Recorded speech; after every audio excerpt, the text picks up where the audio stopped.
ኣይኮነን ናይ ጳውሎስ ከም ብርሃን ከም ዝተገለጸሉ እቲ ኢየሱስ ክርስቶስ ከም ብርሃን ከም ዝተገለጸሉ ይዛረብ እዚ ነገር እዚ በዓሉ ጳውሎስ ሸይጣን بملكع برهان كم زمت كمان بعلو قليص الله إذن جرزي باولس أبكلاي كورنثوس معرف 10 فرد 10 سيطان كان رأسه نمل أخ برهان يمثل أمه زي أيجر من يبل أتذكر من جرجن باولس بعلو ناي شيطان أب كبدو جراج كم زنبوري الزهرب باولس بعلو انتايبل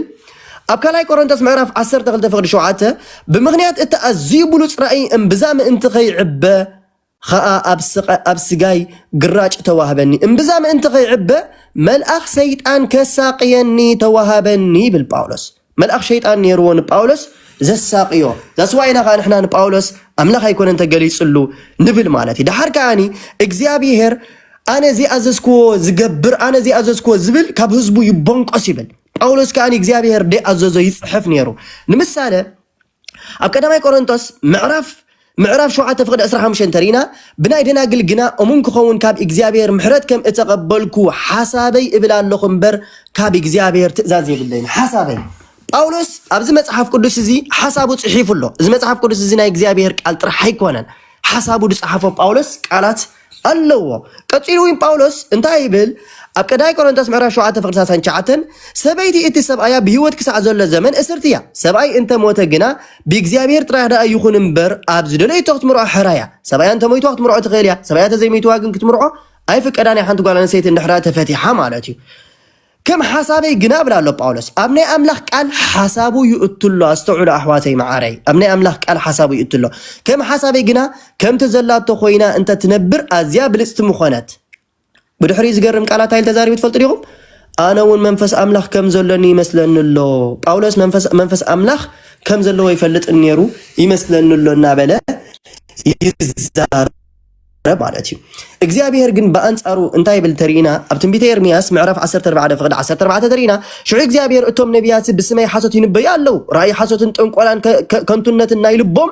طبران دا يوم زنبيلكم زلو انبر انس اي لاخكومن اي اززكومن اي تزاربكومن دما بلني باولس كيت لاخه املاح كيت تزاربو خبر سينا بلا حسابينا بلا صحف كله رينا يوم سلاذ انتاي مقطعتهم ترينا سلاذ غا اجزابير كمزي بلالو بزعباتهم انا قيل أخكوهم أبزا هجر زي السيفن تميتن أي كلن إلهم بسمي زنبيو نبيات أزوم نبيات زياتهم بسيفن بتميتن كتقف إيام باولس بتميت يساقني روح هذا بقولوا لي باولس أبتاريخ النحرات تصنيعهم بسيف يموتوا بسيف يرى ما يمقتلهم إجزابير كا تياتهم أنا غي أزسكو زقبرو سبات بخمس طفو يزارب إجزابير مالتي أزي معرف الزخاب ود أنا نبينا معرف كنكتلينا حجي نابتي سالساي معرف كنكتلينا نيشي كنعرف الناس تنحواتي اوكي ابسالساي معرف النريو ازقرم نجر از مصحف زي اب قران مسرت نبيات صريات يوم عبي حاجات زباله يسرحون يوم اب بايبل ترينا جن نبياتكم حسم تبالاشوم نريو مالتي قاليهم شحن استغحزو بزموت كم حسم كبالاشو قاليهم بزح نجرات كنرينا جن زقرم نجر ناي داويتن كلتا كالعلالكم ناي داويتن ناي هوسي انكالعلالكم بناي هوسي تجميرنا اكزيابير كيدكا حانتا امنزرا قوالا نسيت زماويت قوالا نسيت تمرعي بلو كاب اخيرنا عاء تمرعو يولد اب هوسي حدا كاب كلتا تجميرنا اكزيابير بوسي اخزارب مس جمره اكزيابير نوسي اتهاجر كاب جبسي كاب اكزيابير رحيقا عبي منزرنا تمنزر اللامو كيد ولد منزرنا زلوا سبيت منزرنا انتاي أتوبرا كيد كان زماوي تمرعيلو كنكت صلاينا بتقاليتي ثانك يو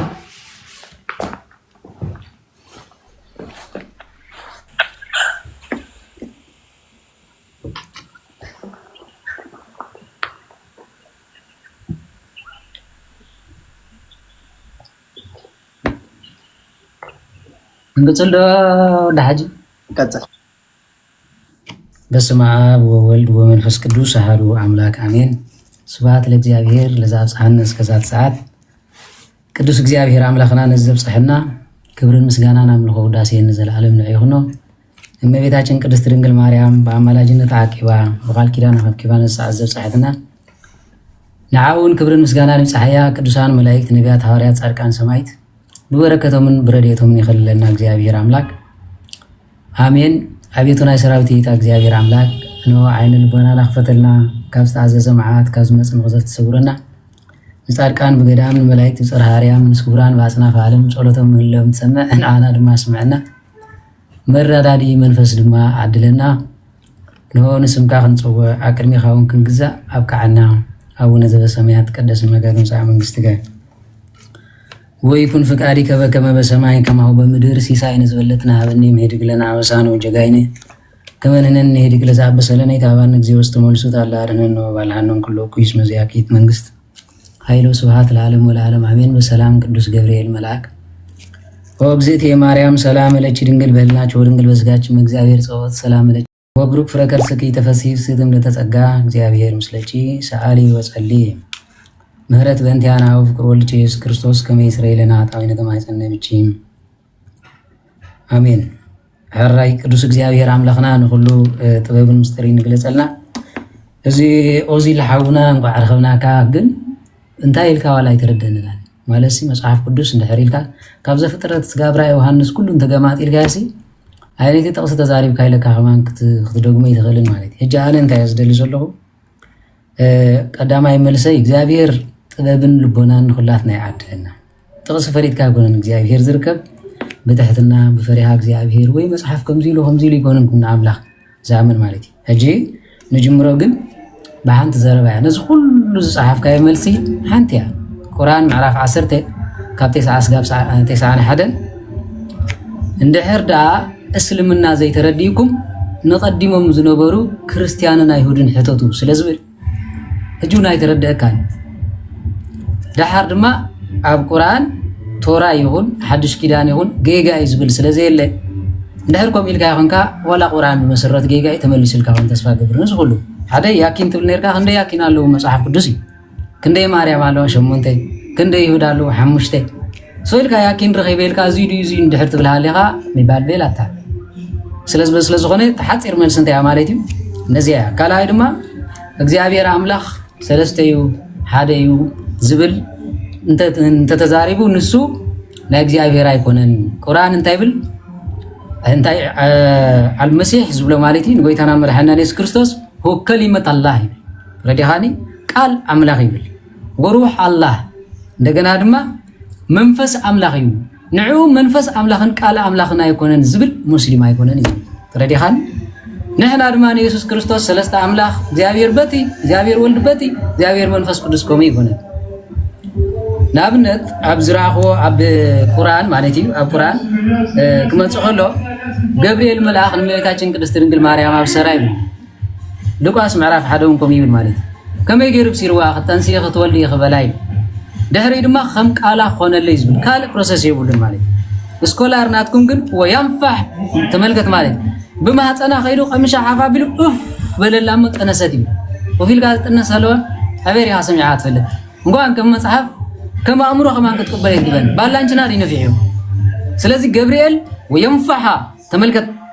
ከምዚያ ገይሩ ክዳና ቅፍት አቢሉን ማርያም ይልዋ ማለት وينفع على صيق سلو زخنا انا ابتا ماحصنا نفع واش خبال خبدا تقبقي بيو توريتو كينا با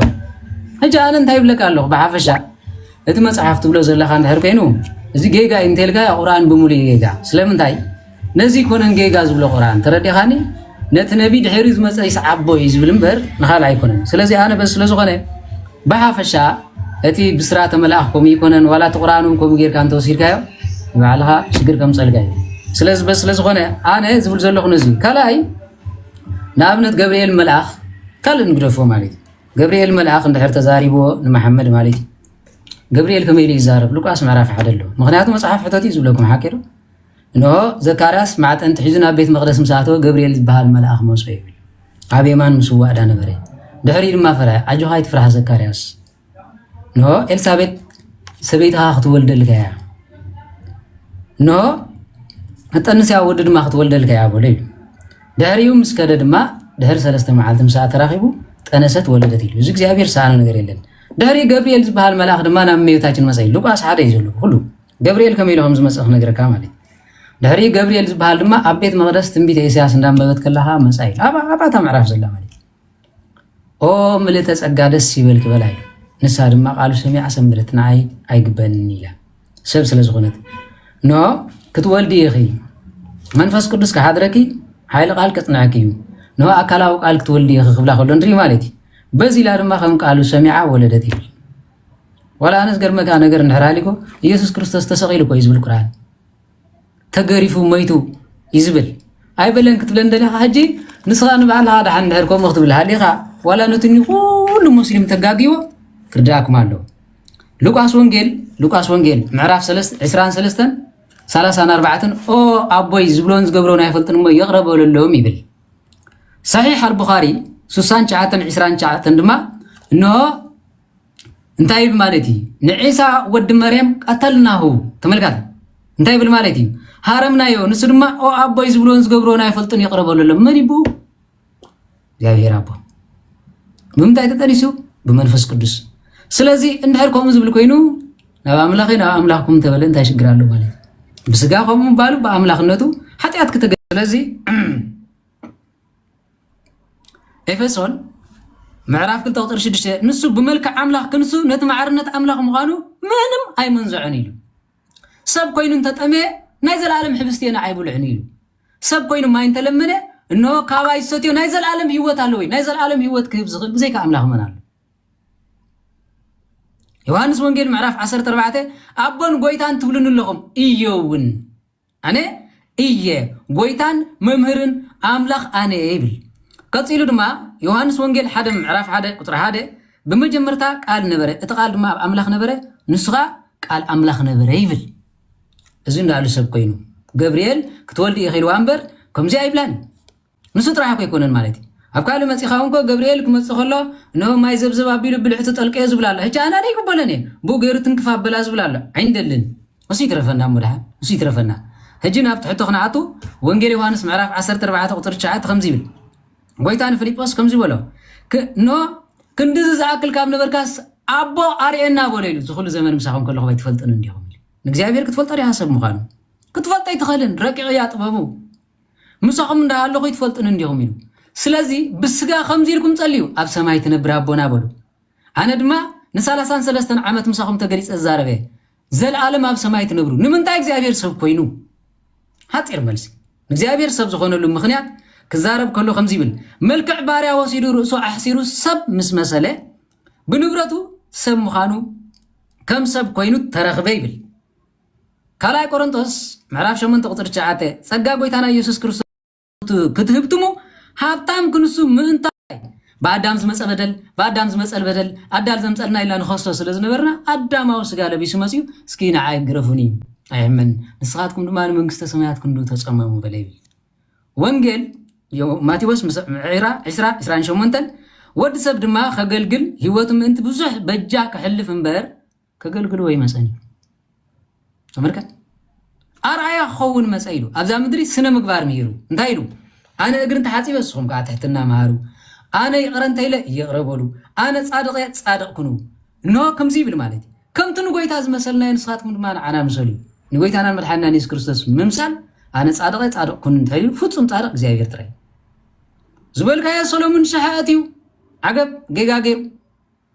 ስልጣኑ ተመንጢሉ ኸይዱ ካብ ደቁ ናብ ባርያ ኸይዳ ዳዊት ስሕ ገይሩ ዘምዩ ኩሎም ዝገበርዎ ጌጋ ዳ እምበር ጽቡቕ ኣይኮነን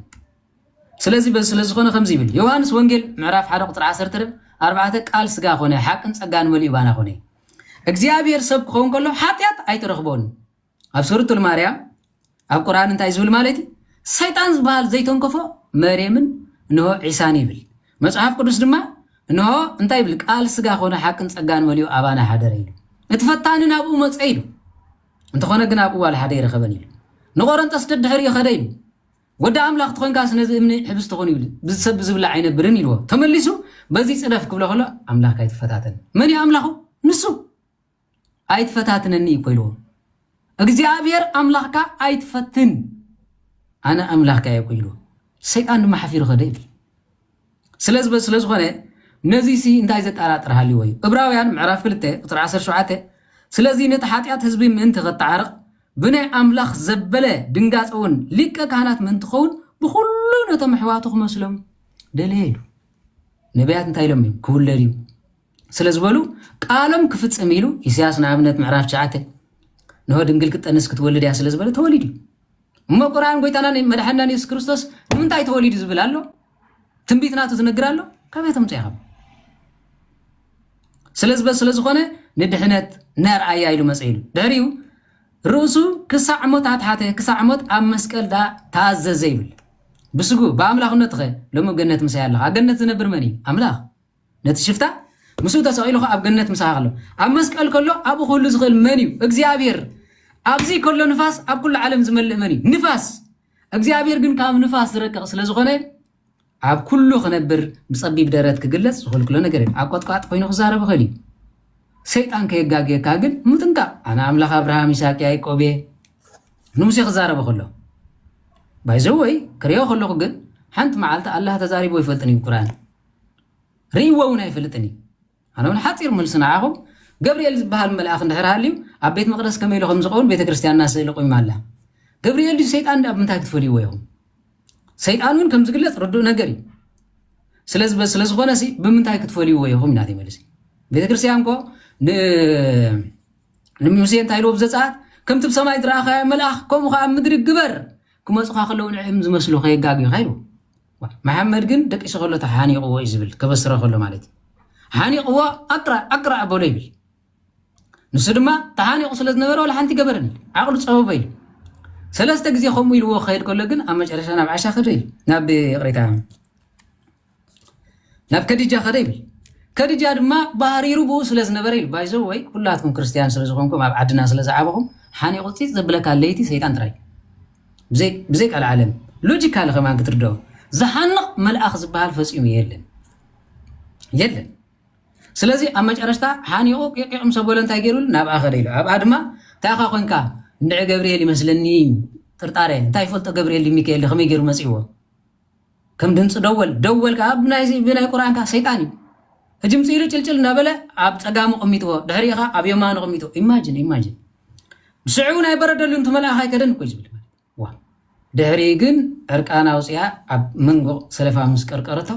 حفرتام سراي خدن كويس بل إيماجن أنا صريح يهونكن أز نبي كم نبي مالت حفرت ري ملا خير سي كمي اغزيابير يقصصكا يبلون بري أكر ميسي حفرت قوال كتري لو قصص اي قبامر حفرت مسرايات قلعا خصن بلت الصغيري وا هجا أنا انت أقولكم دليل حفرت ريم دحر سغزبل كوينو زيات سماعاتي يقديفون بر ملاخريو كم زيلو زنبر سب